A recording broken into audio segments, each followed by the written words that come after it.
Welcome back, YouTube. My name is Nigel Schroeter, and today we are here once again to bring you guys some finance information that you may or may not be aware of. This is one topic that's kind of taboo when it comes to finance, and a lot of your finance gurus will not talk about this, but I'm going to be the one here to go against the grain and tell you all this secret that you are not being told, okay?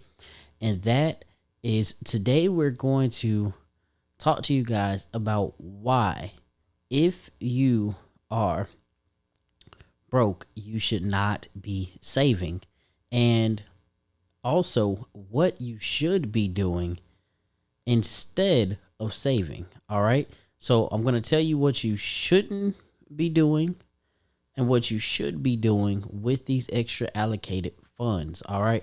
So the first thing that I want to tell you is if you're in a situation where your finances are torn up and you look at your finances and you see all of this debt, and you're seeing credit cards, you're seeing auto loans, homes, whatever it may be, you're seeing all this open debt, and you, however, do not see where you have anything in that positive category. You're not having anything in your deposit account. So you do have money in your deposit accounts, but it's a small amount of money. All right. So when you look at certain other finance gurus, they're going to tell you to put away a certain amount to have for a rainy day and all these other things. They're going to tell you to have an emergency fund. And what I'm going to tell you is to actually not do that.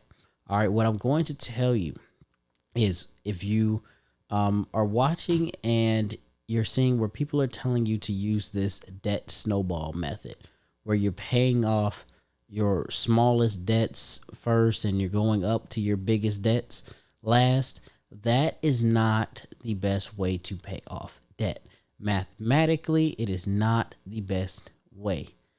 As far as a confidence booster, it can help you along the way to see that you're making certain milestones. But what I recommend that you do is, instead of weighing your milestones in paying off debts in total, weigh your milestones based upon how much debt you've paid off compared to how much debt you began with.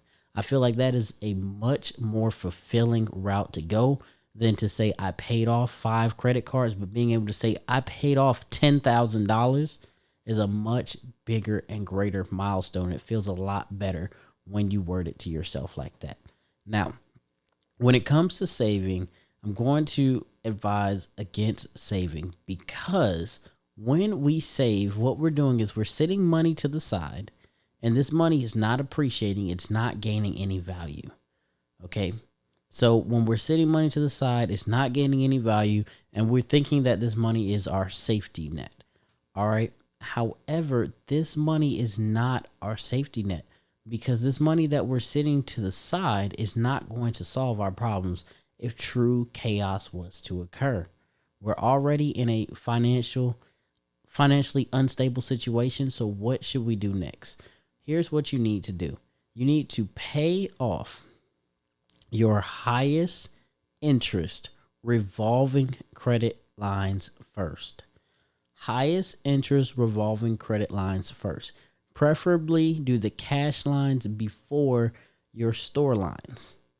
All right. This is where you're going to see that emergency money come into place. All right. So you're paying off your highest interest cash revolving debt first.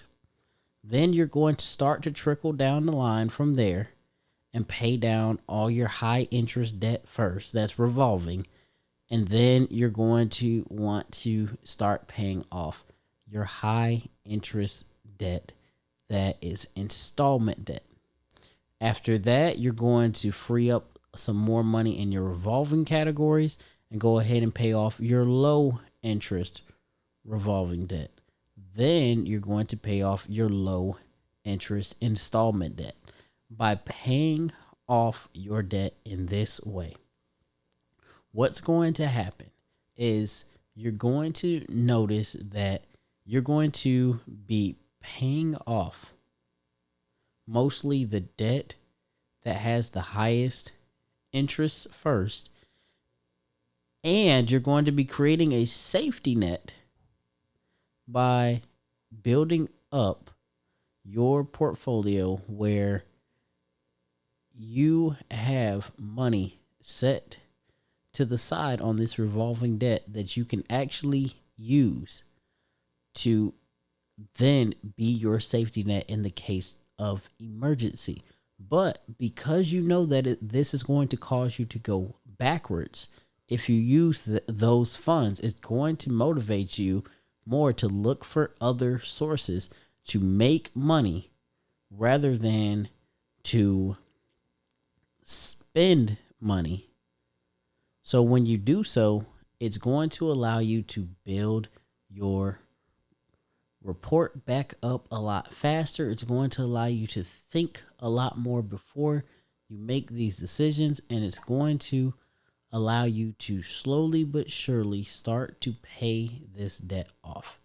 Now, once you've paid this debt off, the next thing that you're going to realize is that the debts that you have that are higher interest debts are typically going to be just your unsecured credit lines. They're not going to be your secured lines. They're not going to be your auto lines. They're not going to be your home.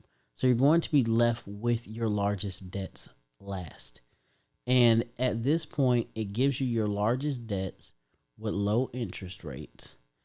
And the only thing that's standing in your way at this point is yourself. So now you can take the time out to attack your largest debts with your lowest interest rates and begin to look at your other lines and utilize the rest of your credit to invest and rebuild your portfolio and allow yourself to grow.